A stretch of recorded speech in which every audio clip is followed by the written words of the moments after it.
د نن دوشنبه ورځې لنډ دقیق او مهم خبرونه. د اسلامي امارت مرستیال ویان بلال کریمی وایي د افغانستان اسلامي امارت رئیس الوزرا محترم الحاج مولا محمد حسن اخوند نن سهار له کندهار څخه کابل ته راستون شو. نوموړی زیاتوي محترم رئیس الوزرا په کندهار کې له استراحت او تداوی وروسته د اعلی قدر امیر المؤمنین حفظه الله له هدایت سره سم بیرته د هیواد پلازمینې کابل ته راستون شو.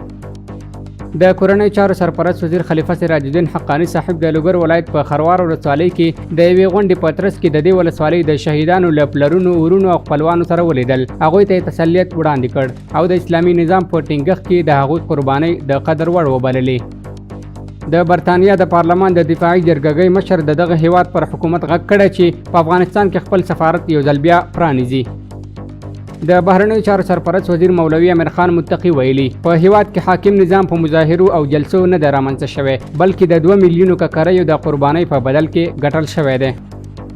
د کابل والی شیخ محمد قاسم خالد د کابل یو شمېر اوسیدونکو سره په غونډه کې وویل اسلامي امارت د ټولو افغانانو ګډ نظام دی او د ټولو حقوق پکې خوندي دي. د ستندر ملي اداره وایي په فرات او یمیل بندر کې 25 ټانکره بې کیفیته تیل ایران هیواد ته بیرته وګرځول شول.